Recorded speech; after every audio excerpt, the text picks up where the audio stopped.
affranchis. Mais nous sentons encore, c'est comme si nous sommes encore dans les camps du diable.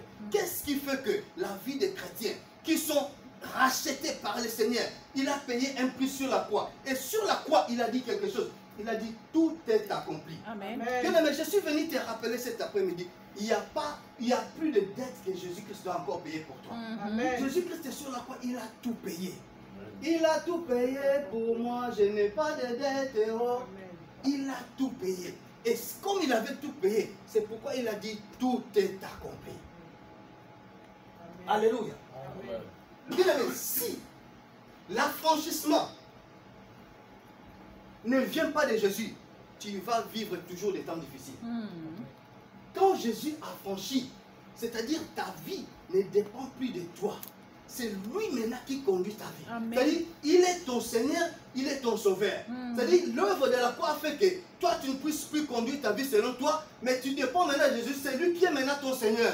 Tu ne dépends plus de camp de l'esclavagisme. C'est-à-dire, là où tu étais esclave, le maître, au moment où on paye les frais, les prix, c'est-à-dire l'ancien maître n'a plus jamais de mots sur ta vie. Alléluia. C'est-à-dire au moment où tu acceptes, c'est-à-dire le jour où tu acceptes Jésus-Christ, tu dis Jésus-Christ est maintenant mon Seigneur et mon Sauveur. Ces moments-là, dès que tu acceptes cela, bien aimé, sache que tu as la liberté. Amen. Et tout dépend maintenant de Jésus. Tout dans la vie change. Mais s'il y a encore des problèmes, donc c'est là le problème est dans notre camp. Amen. Parce que aujourd'hui, nous les chrétiens, nous savons que nous avons été affranchis, mais il y a un problème qui est en train de nous retenir.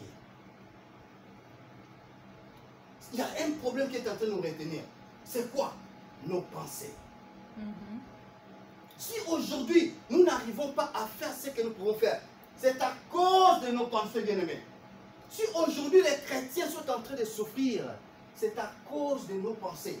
C'est-à-dire, tu es libre, on te dit maintenant pas, mais tu vois, c'est comme si, est-ce que je suis vraiment libre? Est-ce que vraiment, on ne va pas encore venir me chercher? Est-ce que vraiment je suis vraiment libre? Oh, mais quelqu'un qui a racheté ta vie, il est capable de contrôler tout dans toi. Il est capable de te donner tout ce que tu as. Mais nous, nos pensées, nous retournons encore derrière. On nous retourne encore derrière. Mais il a tout payé. Sur la croix, il a acheté. Il t'a rendu libre. Il a dit, si le Fils t'a franchi, tu seras réellement libre. Mais le problème, c'est quoi? Nous ne voulons pas demeurer fermes. Et c'est ce qu'apôtre Paul a dit ici. Il a dit, demeurez donc ferme. Il a dit, demeurez donc ferme. Et ne plus te laisser mettre de nouveau et jour sur la servitude. C'est-à-dire, tu rentres encore dans l'esclavage. C'est comme si tu n'as pas été libéré. C'est ça le problème de beaucoup de chrétiens. Nous allons prendre la Bible et nous allons lire un verset. Jean chapitre 8, le verset 32. Jean chapitre 8, le verset 32.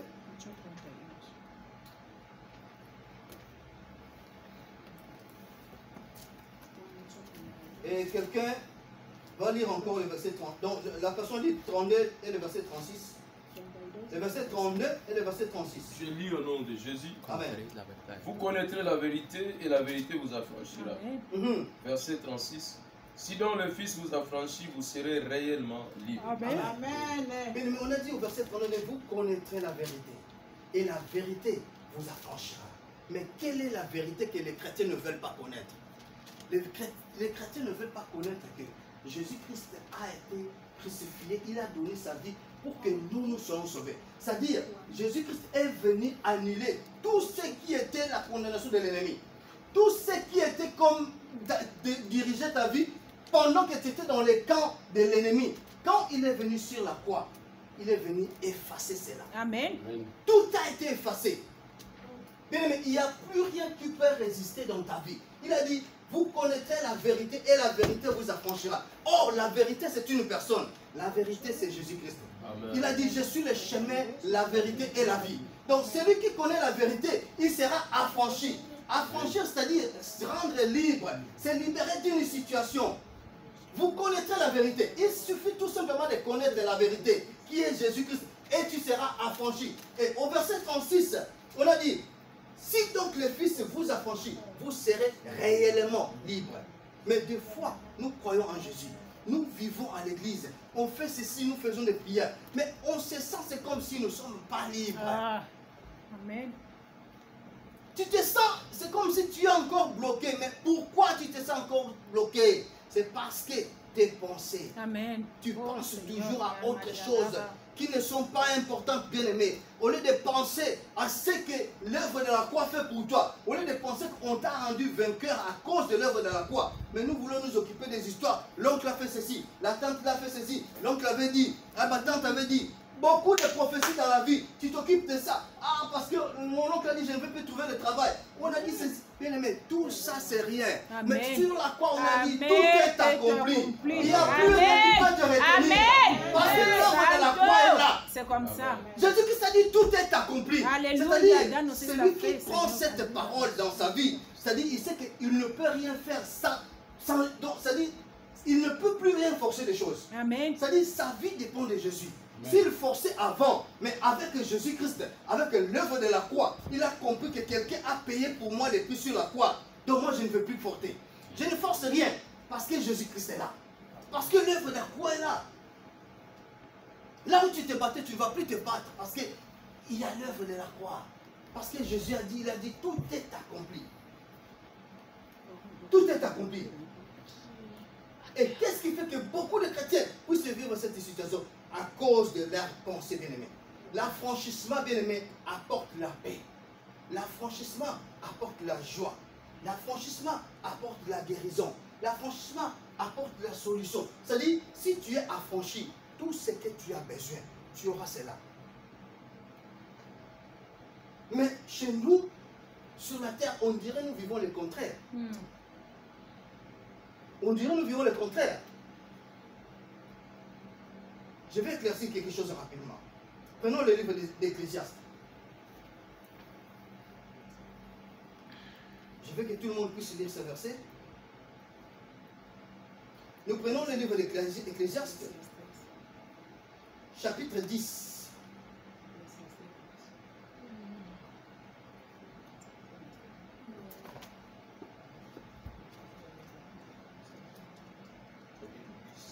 Le verset 7. Je lis au nom de Jésus. Amen. Ecclésiaste chapitre 10, verset 7. J'ai vu des esclaves sur les chevaux et les princes marchant sur terre comme des esclaves. Amen. Amen. Ici, tu as conduit Salomon dans cette vision prophétique pour lui faire voir des choses qui se passent ici sur terre. Il a dit, j'ai vu des esclaves sur des chevaux et des princes marchant sur terre comme des esclaves.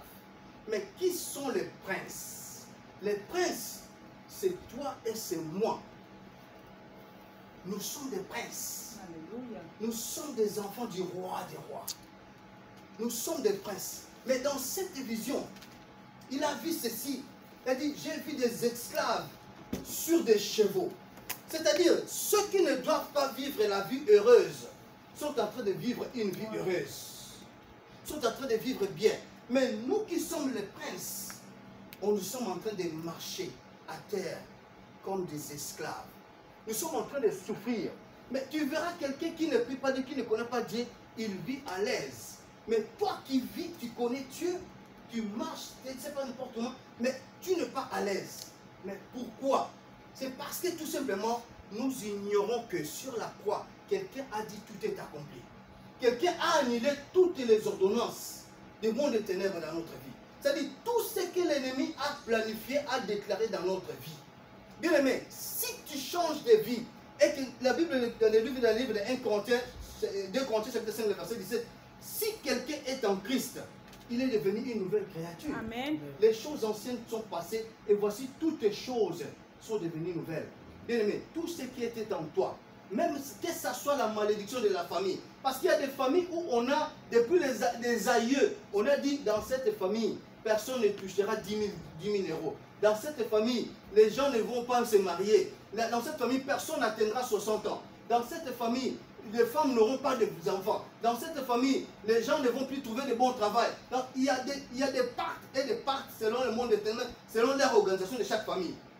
Mais lorsque toi tu viens en Jésus-Christ, lorsque tu acceptes Jésus-Christ, tu prends Jésus-Christ comme ton Seigneur et Sauveur, c'est lui qui dirige ta vie. Bien aimé, sache que tout cela tombe. Amen. Cela tombe automatiquement. Les jours où tu acceptes, c'est ces jours-là même que tout ce qui est de l'ennemi tombe. Amen. Amen. Así es. Même s'il y a des condamnations, même on dit l'oncle là c'est un grand sorcier. Même s'il a parlé, mais lorsque tu viens, tu reconnais où l'œuvre de la croix, à cause de Jésus, que moi je sers Jésus. C'est-à-dire, tout cela n'a plus de pouvoir sur toi. Amen.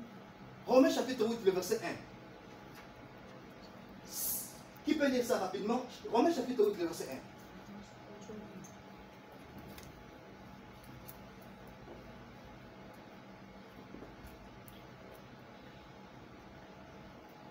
Romains chapitre 8, verset 1. Il n'y a donc maintenant aucune condamnation pour ceux qui sont en Jésus-Christ. Amen. Qui marchent non selon la chair, mais selon l'esprit. Amen. Amen. Oh, Il n'y a donc maintenant aucune condamnation pour tous ceux qui sont en Jésus-Christ. Ceux-là qui marchent non selon la chair, mais selon l'esprit.